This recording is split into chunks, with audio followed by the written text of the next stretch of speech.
মাসে দাওয়াত মানে গালিগুলোজ করে, মন্দ পায়, গালি দেয়। তা নবী মনের কষ্টে আল্লাহ আমারে যাইতে দেন। এখন আল্লাহ পাক কয় না, তোর হয়নি, দাওয়াত দেওয়া লাগবে। পরে বেশি মনের কষ্টে আল্লাহর হুকুম ছাড়া ওই তীরন্দাজ মহাসমুদ্রে জাহাজে না বললে রওনা করছে। জাহাজ হচ্ছে কি মালিকের হুকুম না লইয়া, ওটার পরে হঠাৎ সৌদি পথে জাহাজ বন্ধ হয়ে গেছে। সেই মহাসমুদ্রে নাবিক মাইকের মধ্যে অ্যানাউন্স করিয়ে দিলেন, কে আছেন জাহাজের মধ্যে, যিনি মালিকের কাছে না বলিয়ে রওনা করছেন, আপনি জাহাজে থাকলে আমাদের জাহাজ সামনে চলবে না, আপনি আপনার এখান থেকে চলে যান।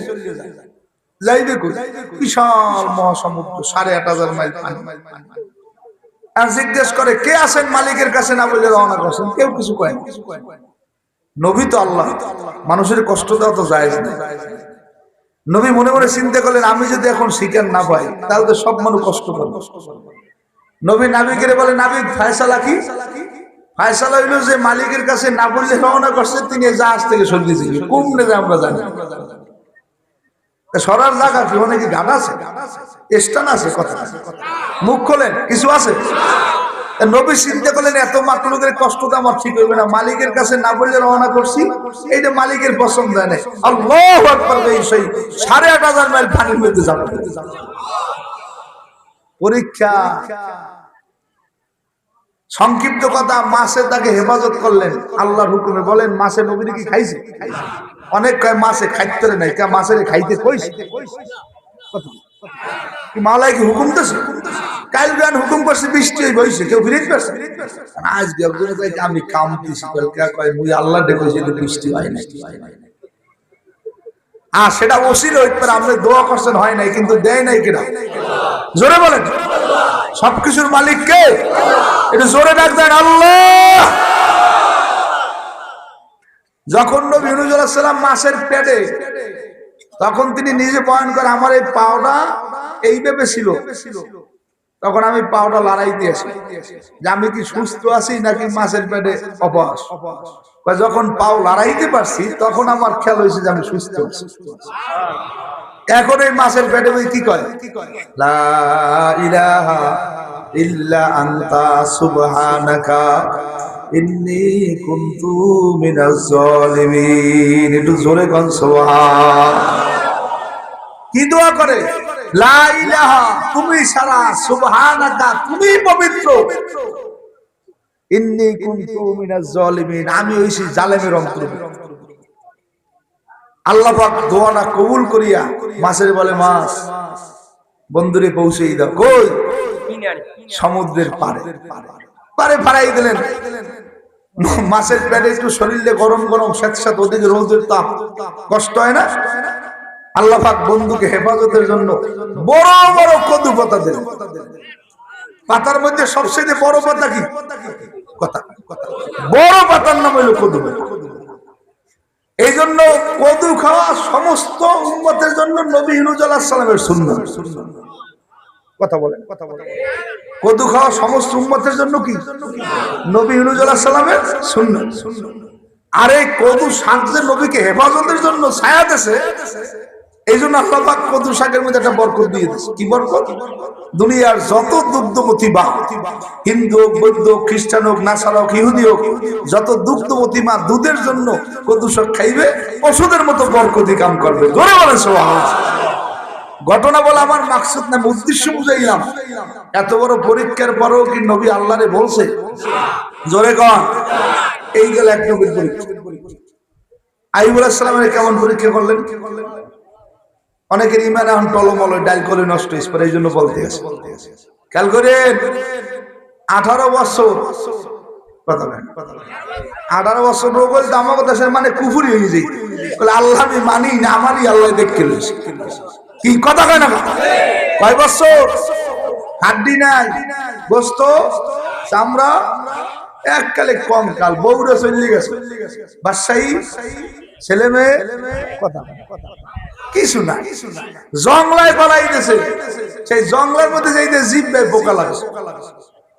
এখন জিব্বায় যে পোকা ধরছে, কষ্টের সে আসমানের দিক তাকাই ডাক দিয়েছে, মালিক আমার সব পোকায় খাইছে, আমার কষ্ট লাগে না। আমি জিহ্বাটা দিয়ে তোমার নামের জিকির করছি। আর আল্লাহর ওয়াদা কি? আলা বিযিকরিল্লাহি তাতমাইন্নুল কুলুব, বান্দা যখন জিকির দেয় সঙ্গে সঙ্গে কলবটা ঠান্ডা হয়ে যায়। আর জিকিরের মধ্যে যার কলব ঠান্ডা হয়, আল্লাযিনা আমানু আশাদ্দু হুব্বাল লিল্লাহ, সারা দুনিয়ার মধ্যে সে আল্লাহকে বেশি মহব্বত করে। জয় বলে সুবহানাল্লাহ। এইজন্য দেখবেন জিকির এমন এক হাতিয়ার, দুনিয়ার সব জিনিসের শর্ত আছে, জিকিরে কোনো শর্ত নাই। সব ইবাদতের শর্ত আছে, জিকিরে কোনো শর্ত নাই। হার হামেশা সব সময় বান্দা মাওলার জিকির দেবে। কি জিকিরের মালিককে বান্দা করবে, আল্লাহ সব দেবে। জোরে কোন সুবহানাল্লাহ। কি বলতেছিলাম, নবী আইয়ুব আলাইহিস সালাম আসমানের দিকে তাকায়, ভাঙ্গা ভাঙ্গা কণ্ঠে, রোগী মানুষ। আমাদের সমাজে অনেকে রোগীর মূল্য নাই। এই মিয়া, আল্লাহর হাবিব হাদিসের মধ্যে বয়ান করছে, যদি সকালবেলা কোনো ব্যক্তি রোগী দেখতে যায়, সন্ধ্যা পর্যন্ত তার আমলনামায় ৭০,০০০ ফেরেশতারা রহমতের দোয়া করে। কার জন্য? যে রোগী দেখতে যায়। সন্ধ্যায় যদি দেখতে যায়, সকাল পর্যন্ত তার আমলনামায় দোয়ার জন্য ৭০,০০০ ফেরেশতা। আল্লাহর হাবিব বলেছে, রোগীর বাড়ি কিছু নিয়ে যাওয়া সুন্নাত, না খাওয়া সুন্নাত। রোগীকে সঙ্গে নিয়ে আল্লাহর কাছে দোয়া করা উত্তম। কেন? রোগীর দোয়া আর ফেরেশতার দোয়া, রোগীর দোয়া করার সঙ্গে সঙ্গে কবুল। তাহলে কেন? রোগীরও ৩ গুণ আর ফেরেশতারও ৩ গুণ।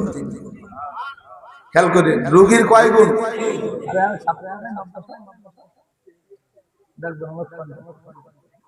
রোগীর কয় গুণ আর ফেরেশতার? আশা গুণটি লিখে দেন, মিললে যাইবেন। ১ নম্বর গুণ হইল ফেরেশতা খায় না, রোগী রোগের কালে বেআই মালটা আনছে, আপেল আনছে, বেদানা আনছে, আনার আনছে, একই খাইতে পারে। আর ও করবে, এই তুমি ওই পাখারে তো। এই কি বলতেছিলাম, রোগীও ফেরেশতাও খায় না, রোগীও খায় না। ১ নম্বর গুণ। ২ নম্বরের গুণ, ফেরেশতা ঘুমায় না, রোগীও ১টা ২টা ২.৫টা ৩টা তো ভালো পোশাক, কিন্তু এত ভালো বিছানা, রোগী কি ঘুমায়? কে অসুস্থ কে কয় কথাটা। ৩ নম্বর হলো ফেরেশতারা সব সময় আল্লাহর জিকিরে ফিকিরে থাকে, রোগী যত খারাপ ওষুধকে মানুষ হইয়ে হইয়ে কি কয়, আল্লাহ ভালো করে দাও, সুস্থ করে দাও, আল্লাহ চিল্লাই যাবো, আল্লাহ চরমরাই যাবো, আল্লাহ সোনার গায়ের মাদ্রাসায় ছাগল দিব, কথা বলে, আল্লাহ মসজিদে 2 করে জায়গা দেব, পরে যা করে করে, কথা বলে, কথা বলে। তা রোগীর কয় গুণ, ফেরেশতার কয় গুণ? কাল এই জন্য রোগীর দোয়া আর ফেরেশতার দোয়া সঙ্গে সঙ্গে কবুল হয়েছে। যাই হোক, আইয়ুব আলাইহিস সালাম আসমানের দিকে তাকাইয়ে দরখাস্ত করলেন, আল্লাহ আমার সব জিহ্বাই শরীরের সবই পোকায় খাইলো, আমার জিহ্বাটা যে না খায় কেন? আমার জিহ্বা খাইলে তো আমি আপনার নামের জিকির করতে পারবো। কথাটা আল্লাহর দ্বারে খুব ভালো লাগছে। এত পরীক্ষা করার পরেও আমার নবী, আমি মাওলার জিকির করতে চাই। ও ফেরেশতারা তোমরা সাক্ষী থাকো, আমি মাওলা আমার নবীর জীবনের সব পরীক্ষায় পাস করায় দিলাম। আগে মাওলারে চেনা লাগবে। আমরা অনেকে মালিকের চিনতে পারি, ইমানটা ফলো করে। বলেন তো, আল্লাহকে যা কেউ পারে না, এইটা যে পারে সে আল্লাহ। আল্লাহকে কারা কারা বিশ্বাস করছেন? 2 হাত জায়গায় জোরে একটু ডাক দেন। আরে ভাই ভাই মেয়ে জোরে একটা ডাক দেন, আরে একটু জোরে দেন, আল্লাহ। আল্লাহ কি ছোট না বড়? আল্লাহর নামে কি মজা আসে না? না, একটু ডাক দিলে ভালো লাগে কি লাগে না? তার একটা ডাক দেন যে আল্লাহ বলি, নারায়ে তাকবীর। আল্লাহ বলে, ফেরেশতারা আমি আমার নবীর আইয়ুবের পরীক্ষার মধ্যে পাস করায় দিলাম। কেমন পাস করছে? আইয়ুব আলাইহিস সালামের জিবরাইল ফেরেশতা যে আল্লাহর নবী আইয়ুব, আপনার আল্লাহ পাক জমিনে লাথি দিতে বলছে। প্রথম লাথি দেওয়ার পরে একটা হালকা ঠান্ডা পানির নহর হবে, দ্বিতীয় লাথি দেওয়ার পরে একটা হালকা গরম পানির নহর হবে। এই গরম পানিটা আপনি গায়ের মধ্যে দিবেন, আল্লাহ পাক আপনার চামড়া, হাড্ডি, গোশত যা আছে সব ফিরিয়ে দেবে। দ্বিতীয় নাম্বার লাথিটা দেওয়ার পরে একটু হালকা ঠান্ডা পানির নহর হবে, এই পানি যখন আপনি খাবেন আপনার শরীরের মধ্যে পানি ঢুকিয়া নারী বুড়ি হাড্ডি বুদ্ধির ভিতরে যা ছিল আল্লাহ সব ফিরিয়ে দেবে। সংক্ষিপ্ত কথা, পরীক্ষা পাস করার পরে আল্লাহ শরীর ফিরিয়ে দিলেন, হাড্ডি ফিরাইলেন, গোস্ত ফিরাইলেন, চামড়া ফিরাইলেন। তার বাড়ির মধ্যে যত পজিশন ছিল, ছেলে মেয়ে, ঘর সংসার, জায়গা জমি, টাকা পয়সা, ব্যবসায়ী সব ফিরিয়ে দিয়েছেন। একদিন নবী নদীর পাড়ে বসে বসে মাওলার জিকির করতেছে। জোরে কর সুবহান।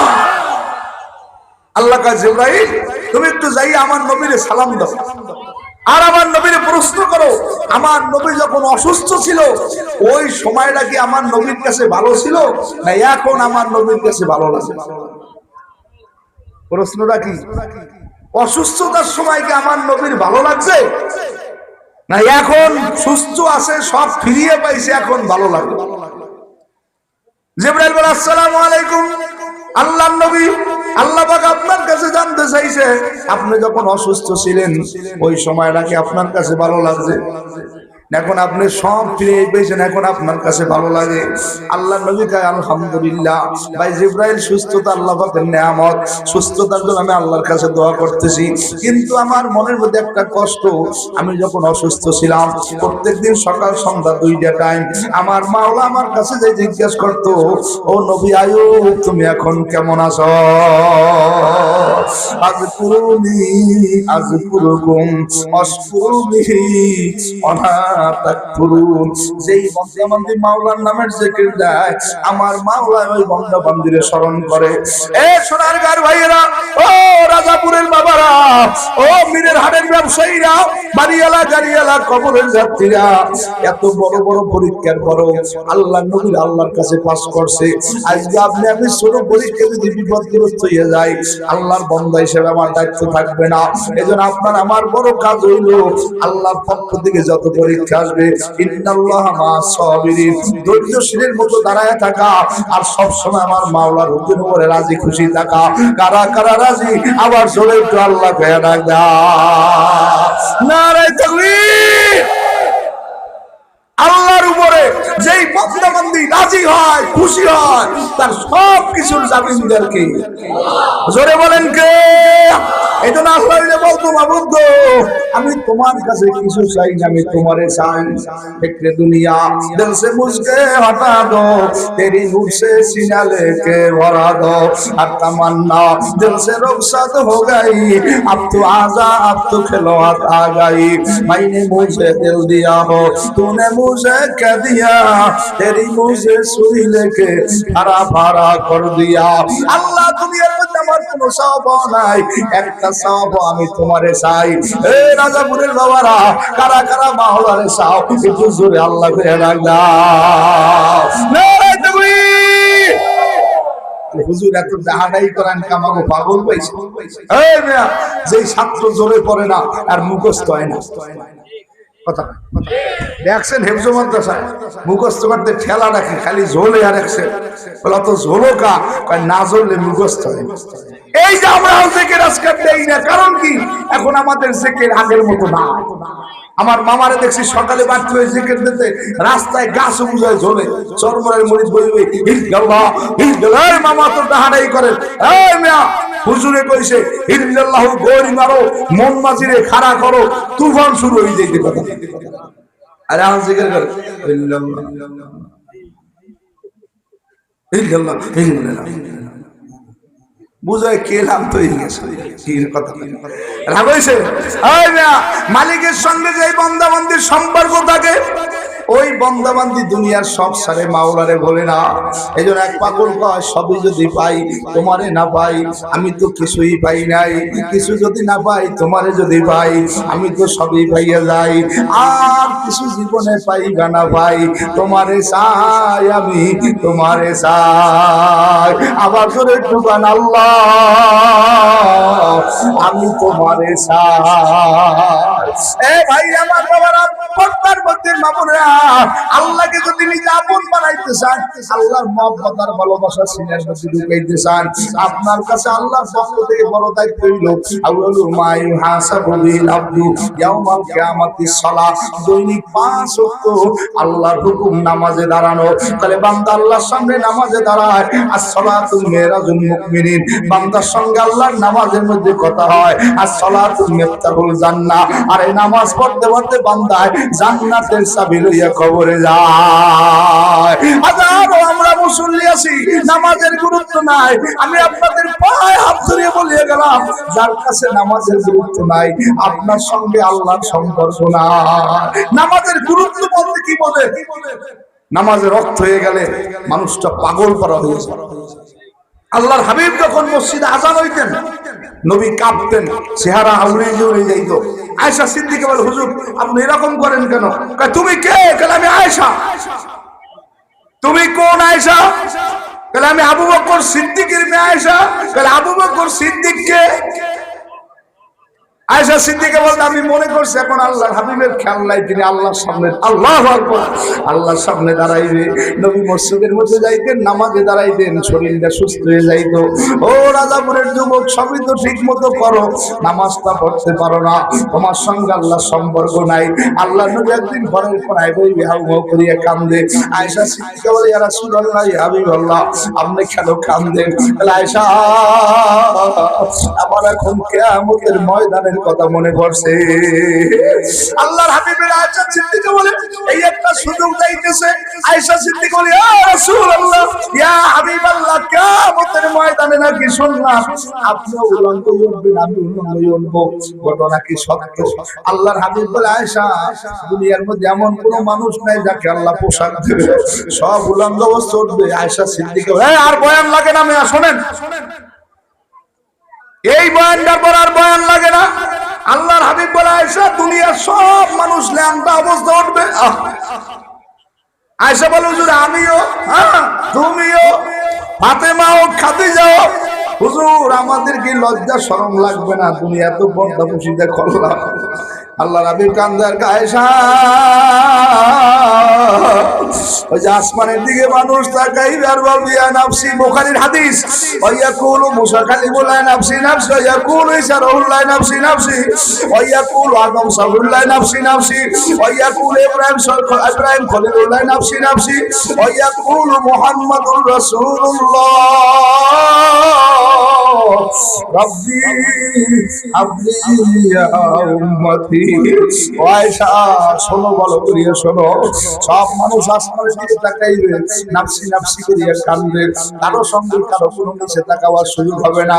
আল্লাহর হাবিব ফারদার করিয়া কাঁদে, আয়েশা, তুমি আমারে চিনবা না, আমিও তোমারে চিনব না।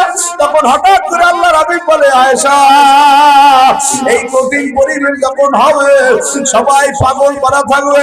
আয়েশা সিদ্দিকা ছিলেন জ্ঞানী, আল্লাহর হাবিবের বিবিদের মধ্যে বিচক্ষণ, যার সম্পর্কে হাদিসের মধ্যে আসছে বিকাসরাতুল হিফজাত বিকাতের রিওয়ায়াত, তিনি প্রায় 500 মতো হাদিস আল্লাহর হাবিব থেকে মুখস্থ করছে। জোরে না সুবহানাল্লাহ।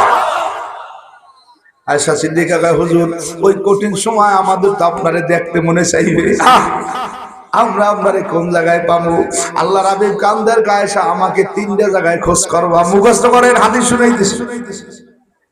কয় জায়গায়? সবাই মুখস্থ করেন, মনে গাতেন, আল্লাহ যদি আমাকে সুযোগ দেয় আমরাও 3 জায়গায় নবীরে খুঁজব। কয় জায়গায় বলেন?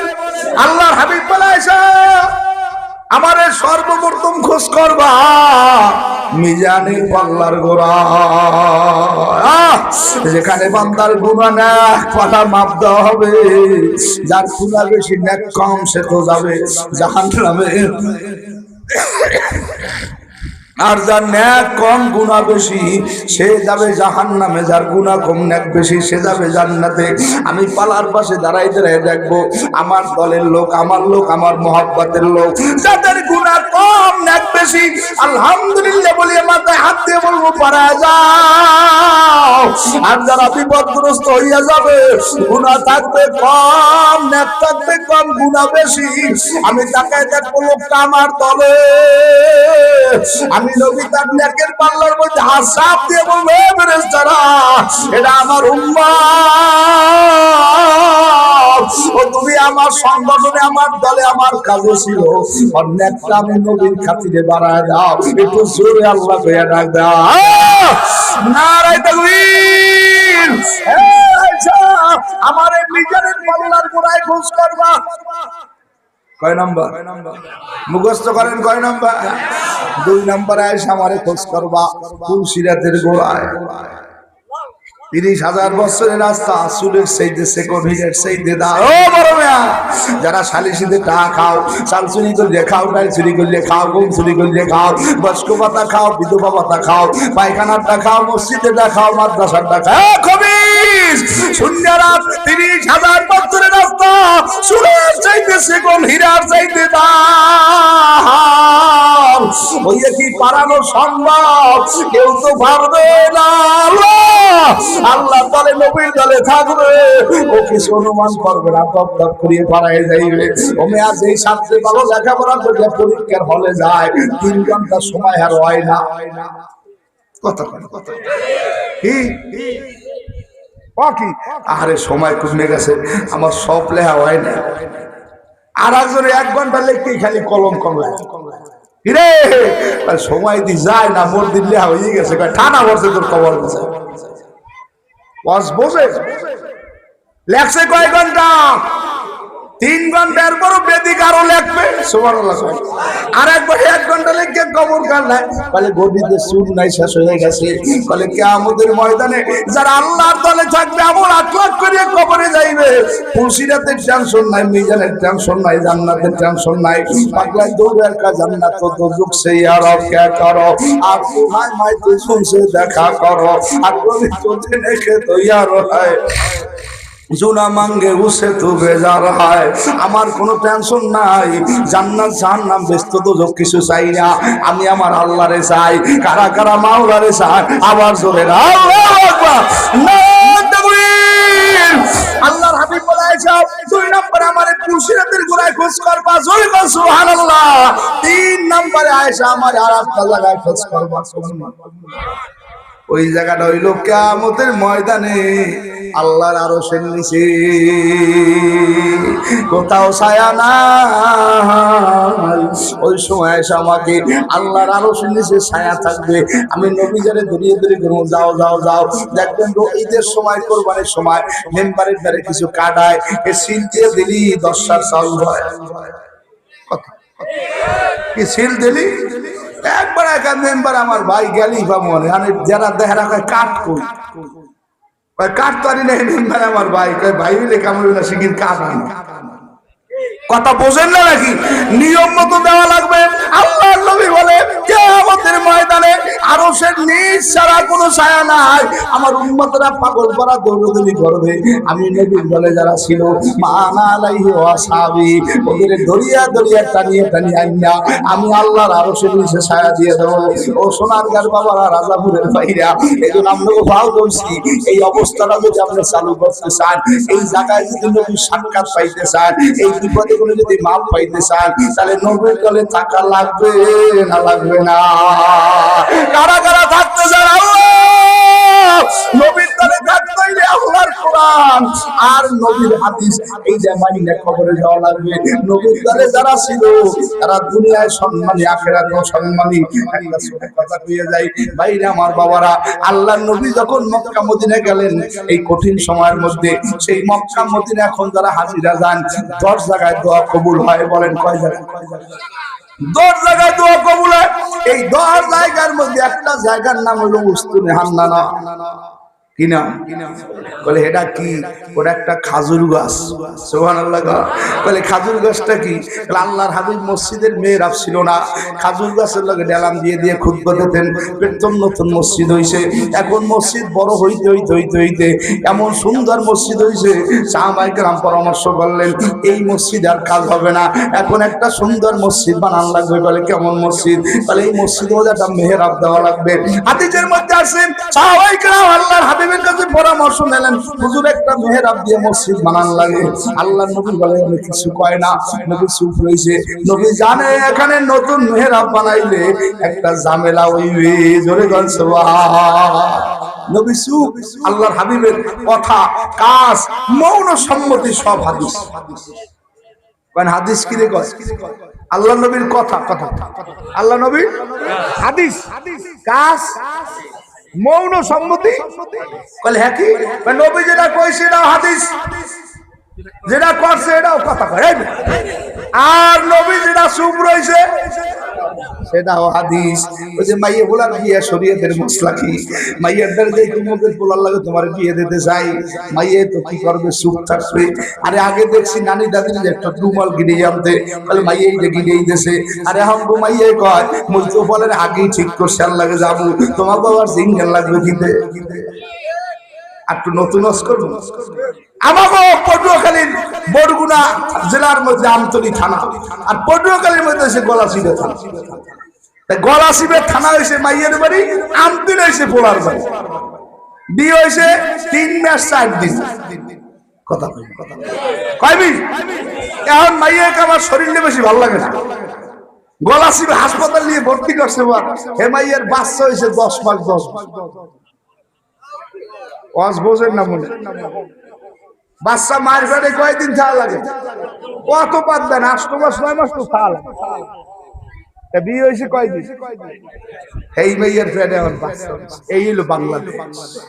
কি ওয়াজ করে সব খন্নাস মহিলাগুলো আজকে প্রত্যেকটা ঘরে মোবাইল ঢুকাইছে, টিভি ঢুকাইছে, স্বামীর লগে শত্রুতা বাজাইয়া, অশান্তি বাজাইয়া প্রত্যেকটা ঘরের মধ্যে সৈরাচারী জন্মগ্রহণ করছে।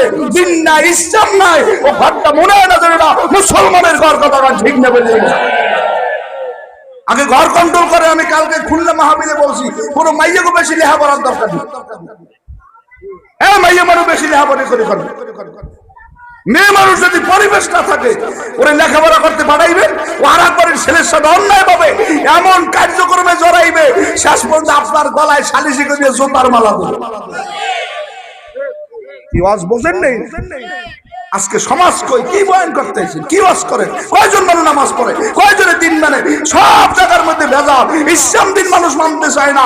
এইটা পরিবর্তন করার জন্য লাগবে মসজিদ, মাদ্রাসা, কোরআন, উলামায়ে কেরামের সংস্পর্শ। এর সাথে মানুষ যতদিন জড়াই থাকবে ইজ্জত, সম্মান, বরকত তার মালিক আল্লাহ। কথা বলে না ঠিক না বেঠিক জোরে কথা। সময় শেষ, বেশি কথা বলবো না। হাদিসটা শুনাই। আল্লাহর হাবিব খেজুর গাছের মধ্যে ধাক্কা দিয়ে বলে বানাও মেহরাব। শুক্রবার মেহরাব হয়ে গেছে। আল্লাহর নবী বয়ান করতেছে। নবী তাকায় দেখে পিছনের দিক করে ঝুপ ঝুপ করিয়া পানি আসতেছে। ও সাহাবায়ে কেরাম কিসের পানি আসে? মক্কা মদিনা মরুভূমির জায়গা। নবী পিছনে তাকায় দেখে খেজুর গাছে করে গড়া গড়া পানি পড়ে। নারে তাকবীর। আল্লাহ নবী প্রশ্ন করে খেজুর গাছ কাঁদো কেন? খেজুর গাছকে হাদিস শুনাই দিছিল এখনো আছে খেজুর গাছ। ওটা ধরে দোয়া করলে লগে লগে কবুল। ওই কিয়ামত তোমায় তো খেজুর গাছটা থাকে নবী রওজার পাশে। আল্লাহর হাবিব বলে খেজুর গাছ কাঁদো কেন? খেজুর গাছে বলে আল্লাহ যেই নবী এতদিন আমার পিঠের লাগে তার গাওটা লাগাইছে, ওই নবীর খাতিরে আমার জবানটা খুলে দাও। খেজুর গাছে জবান খুলে গেছে। খেজুর গাছ আল্লাহর হাবিব আমি এমনি কাঁদতেছি, আমি আপনার পাশে আমার পিঠে লাগাই থাকতে চাই। আল্লাহ নবী ডাকতে বলে খেজুর গাছ তুমি কাঁদো না, কি চাও বলো? খেজুর গাছ বলে আমি আপনার কাছে 2টা জিনিস চাই। একটা জিনিস আমি এখানে অক্ষত কিয়ামত রাত তোমায় থাকবো, 2 নম্বরে মরার পর আমি আপনার পাশে থাকবো। আল্লাহ রাবি বলে খেজুর গাছ আমি তোমার গায়ে হাত দিয়ে দোয়া করলাম, কিয়ামত রাত পর্যন্ত তুমি এখানে থাকবা। যত মানুষ তোমার গায়ে লাগে হাত লাগায় দোয়া করবে আল্লাহ পাক সঙ্গে সঙ্গে কবুল করবে। আর আমি ইন্তেকালের পর যদি আমার আল্লাহ জান্নাত দিয়ে দেয়, তুমি খেজুর গাছ আমার সঙ্গে জান্নাতে থাকবা। ও সোনার গার বাবারা পাও দিয়ে বলিয়ে গেলাম যে আল্লাহকে সংস্পর্শে থাকে নবী এত ভালোবাসার কারণে যে খেজুর গাছ জান্নাতি হয়, গায়ে হাত লাগাইলে দোয়া হয়। আজকে সোনারগাঁর আইয়ুব আনসারী রাহমাতুল্লাহ আলাইহি একজন সোনার মানুষই ছিল। সারা বাংলাদেশে এমন একটা লোক নাই যে সোনারগাঁ হুজুরের বদনাম কয়, গীবত কয়। হাজার হাজার ছাত্র এই সোনারগাঁর মাদ্রাসা হুজুরের ছাত্র। আমি আপনাদের পায়ে ধরিয়ে ভুলিয়ে গেলাম, হুজুর আমাদের মাঝ থেকে বিদায় নিয়ে গেছে, তার রেখে যাও মিশন।